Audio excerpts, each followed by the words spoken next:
최근 통계청의 2023년 사회조사 결과가 인상적입니다. 한국인의 평균 수면 시간이 6시간 41분으로 OECD 국가 중 최하위를 기록했는데요. 이런 수면 부족 현상과 맞물려서 고카페인 음료 시장이 폭발적으로 성장하면서 식약처가 특별 모니터링에 들어갔습니다.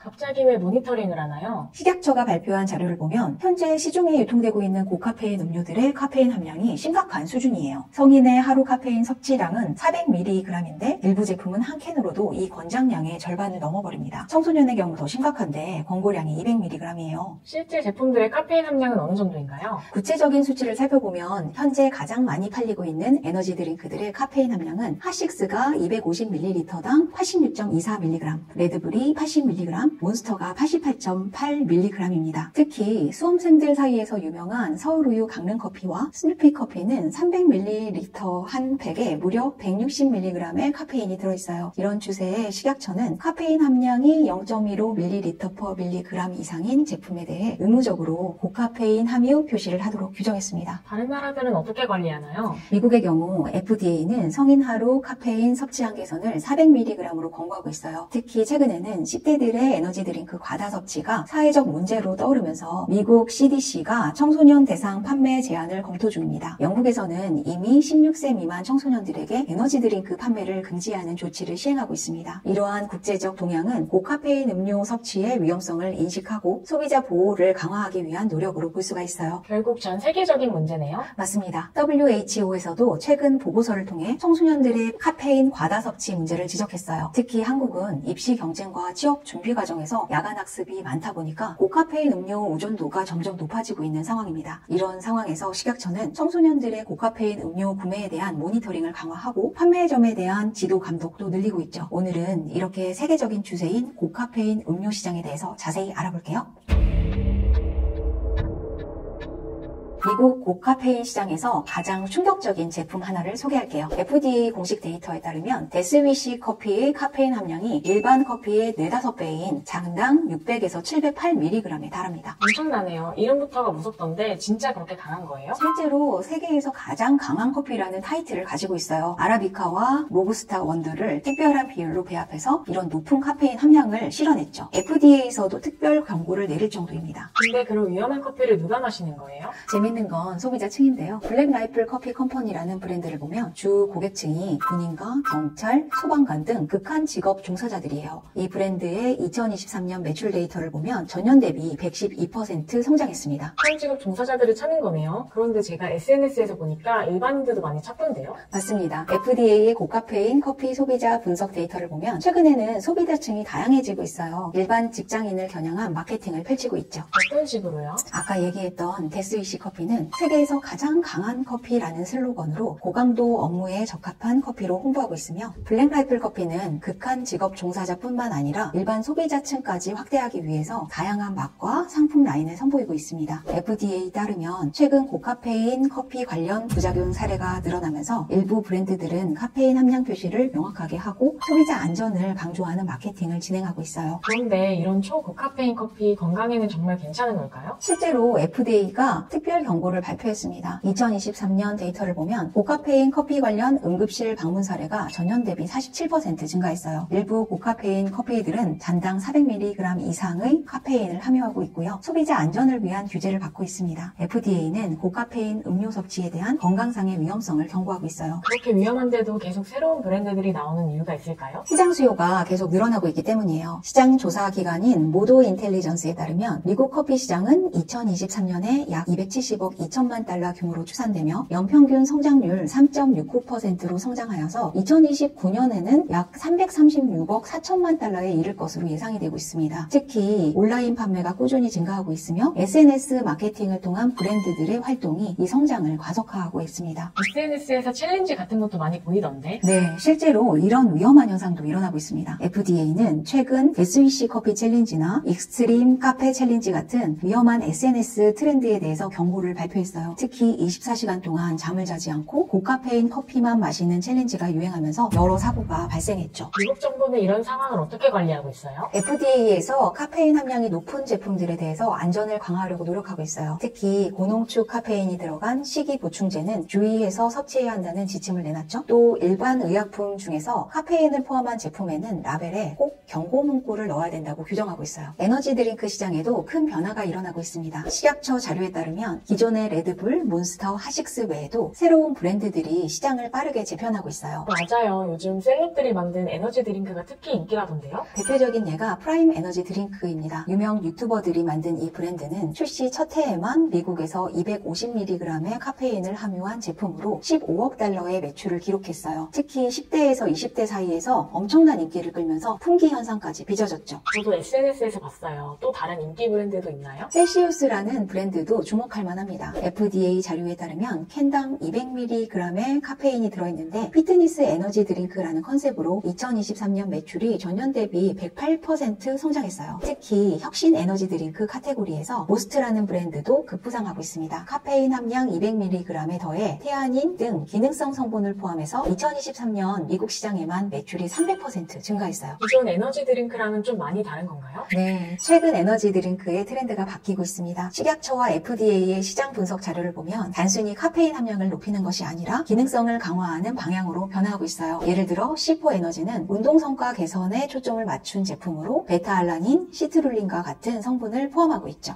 그래서 요즘 편의점 진열 때도 많이 바뀐 것 같아요. 종류가 엄청 많아졌더라고요. 편의점 업계의 자료를 보면 더 흥미로워요. 2023년 기준으로 국내 편의점 에너지 드링크의 종류가 2022년 82종에서 147종으로 늘어났어요. 특히 뱅 에너지와 같은 해외 프리미엄 브랜드들의 점유율이 빠르게 높아지고 있죠. 방금 에너지 말씀하신 김에 궁금한데 왜 이렇게 인기가 많은 거예요? 방 에너지의 성공 비결은 재미있는 마케팅 전략에 있습니다. FDA 공식 자료를 보면 카페인 함량은 300mg으로 다른 제품과 비슷한데 23가지 비타민과 미네랄을 포함하고 있어요. 특히 SNS에서 슈퍼 크레아틴 함유 제품으로 알려지면서 2023년 미국 시장에서 몬스터와 레드불을 제치고 젊은 층 구매 1위를 기록했죠. 한국에서도 입소문 타면서 수입되고 있는 제품들이 늘어나고 있잖아요. 식약처 수입식품 통계를 보면 놀랍습니다. 2023년 에너지 드링크 수입액이 전년 대비 89% 증가했어요. 특히 알라니노라는 브랜드도 주목할 만한데요. 여성 소비자를 타겟으로 한 첫 프리미엄 에너지 드링크로 출시 6개월 만에 월 판매량이 10만 캔을 돌파했습니다. 기존 에너지 드링크 회사들은 이런 변화에 어떻게 대응하고 있어요? 기존 대형 브랜드들의 대응도 빠릅니다. 레드불의 경우 2023년 실적 보고서를 보면 레드불 제로와 레드불 오가닉 등 건강을 고려한 제품 라인업을 확대했어요. 몬스터도 리합이라는 이름의 차 베이스 에너지 드링크를 출시했고요. 맞아요. 저도 몬스터 리합 마셔봤는데 기존 에너지 드링크보다 훨씬 덜 달더라고요. 더 흥미로운 변화가 있습니다. 식약처 신제품 등록 현황을 보면 2024년부터 클린 에너지 드링크라는 새로운 카테고리가 생겨났어요. 대표적인 브랜드가 제비아 에너지인데 천연 카페인만 사용하고 인공 감미료를 배제한 제품이죠. 그럼 앞으로는 이런 건강한 에너지 드링크가 대세가 되는 건가요? 시장 조사 기관 닐슨의 2024년 전망 보고서에 따르면 에너지 드링크 시장이 두 가지 방향으로 나뉠 거라고 예측합니다. 하나는 더 강력한 카페인과 기능성을 추구하는 퍼포먼스 라인, 또 다른 하나는 자연주의를 표방하는 클린 라인이에요. 결국 소비자 선택의 포기가 넓어지는 거네요. 네, 근데 여기서 우리가 주목해야 할 또 하나의 트렌드가 있습니다. 바로 기능성 음료와 에너지 드링크의 경계가 허물어지고 있다는 점이에요. 게토레이가 출시한 볼트 24 에너지나 바디아모르의 엣지 시리즈처럼 스포츠 음료와 에너지 드링크를 결합한 제품들이 속속 등장하고 있어요. 운동할 때 마시는 그 음료들도 이제 카페인을 넣는다는 거죠? 맞습니다. 미국 스포츠 의학회 자료에 따르면 운동 전 적정량의 카페인 섭취가 운동 성과를 15에서 20% 향상시킬 수 있다고 해요. 이런 연구 결과를 바탕으로 스포츠 음료 시장이 에너지 드링크 시장과 빠르게 융합하는 중입니다. 이제 완전히 새로운 카테고리의 음료 시장을 살펴보겠습니다. 식약처는 2023년부터 뇌 기능 개선 음료, 면역력 증진 음료 등의 새로운 분류 체계를 도입했는데요. 특히 주목할 만한 것이 노오트로픽스 음료입니다. 노오트로픽스요? 처음 들어보는 용어인데 어떤 거예요? 식약처 분류에 따르면 두뇌 활동과 인지 기능을 향상시키는 성분을 함유한 음료를 말합니다. 여기에 카페인뿐만 아니라 L테아닌, CDP 콜린, 진세노사이드 같은 기능성 성분들이 포함돼요.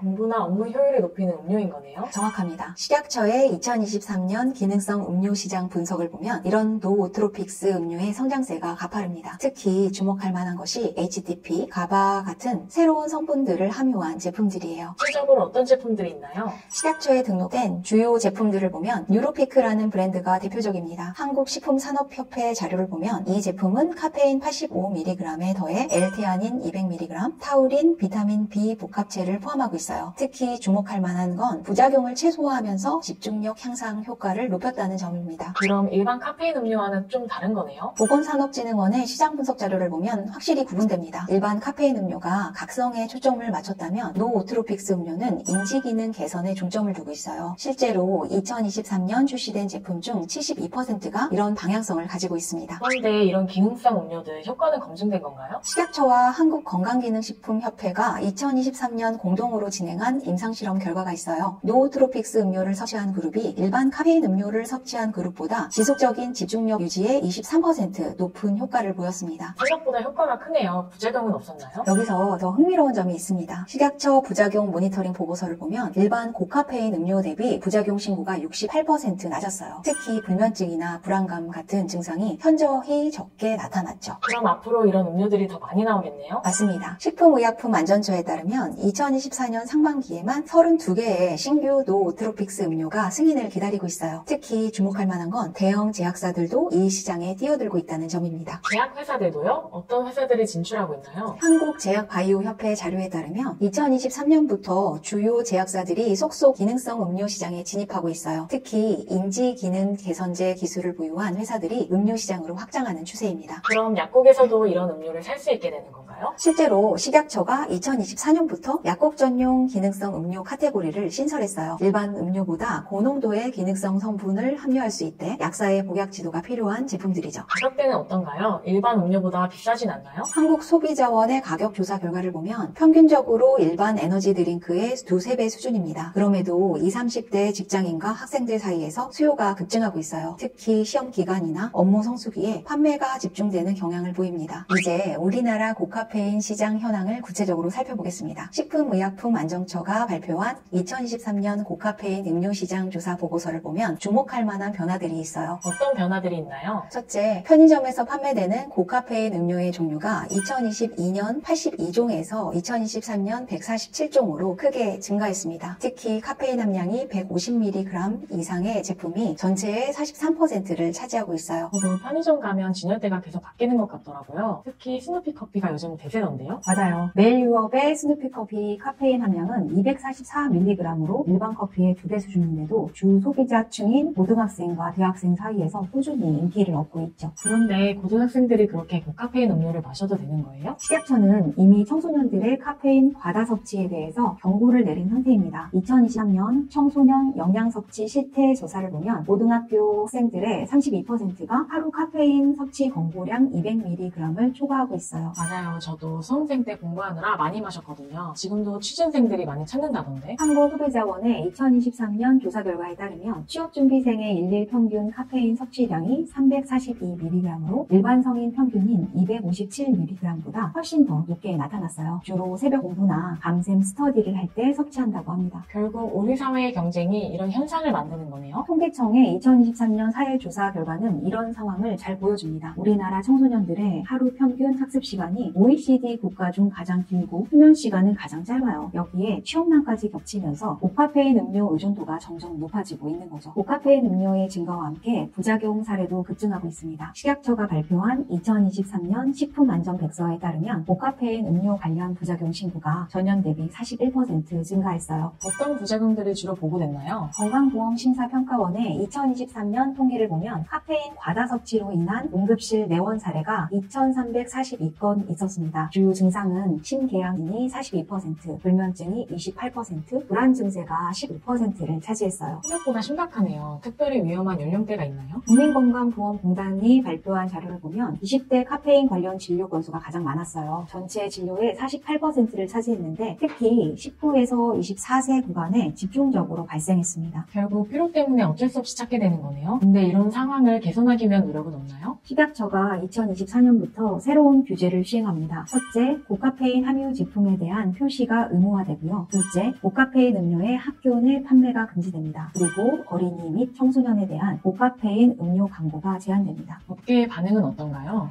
한국식품산업협회의 공식 입장을 보면 대부분의 기업들이 자체적으로 변화를 시도하고 있어요. 예를 들어서 카페인 함량을 낮추는 대신 기능성 성분을 강화한 제품을 출시하고 있어요. 실제로 2023년 하반기에 출시된 신제품의 58%가 이런 형태였죠. 앞으로는 어떻게 될까요? 한국보건산업진흥원의 2024년 식품산업 전망 보고서는 세 가지 변화를 예측합니다. 첫째, 저카페인 고기능성 제품의 증가. 둘째, 천연 카페인 원료의 다변화. 셋째, 개인별 맞춤형 카페인 제품의 등장이에요. 시장 규모는 2025년까지 연평균 8.3% 성장할 것으로 전망됩니다. 결국 우리 사회가 변하지 않으면 이런 문제는 계속될 것 같은데요? 통계청의 2023년 삶의 질 조사가 이런 우려를 뒷받침합니다. 우리나라 성인 평균 노동시간은 OECD 회원국 중 3위를 기록했고 대학생의 학습 시간도 가장 길었어요. 더 심각한 건 10대들의 수면 시간이 OECD 평균보다 1시간 40분이나 짧다는 거예요. 그럼 결국 해결책은 뭘까요? 보건복지부가 발표한 2024년 국민건강증진 종합계획에서 그 답을 찾을 수 있습니다. 첫째, 청소년 카페인 섭취 저감화 정책 추진. 둘째, 직장인 건강관리 지원 확대. 셋째, 수면건강 증진 프로그램 도입이 핵심이에요. 그래도 당장은 카페인 없이 힘들 것 같은데요? 맞습니다. 대한수면의학회가 발표한 자료에 따르면 카페인의 의존도를 낮추기 위해서는 최소 3개월의 적응 기간이 필요하다고요. 결국 개인의 노력과 함께 사회 전반의 변화가 필요한 시점입니다. 오늘 이야기를 들어보니 결국 고카페인 음료는 우리 사회의 모습을 보여주는 거울 같네요. 네, 맞아요. 한국보건사회연구원의 분석처럼 고카페인 음료의 소비 증가는 우리 사회의 피로도를 나타내는 하나의 지표가 됐습니다. 이제는 각성이 아닌 건강한 활력을 고민해야 될 때가 아닐까요? 오늘 영상은 여기까지고요. 구독, 좋아요를 눌러주시면 다음에 힙한 트렌드 인사이트 정보를 또 가져올게요. 안녕.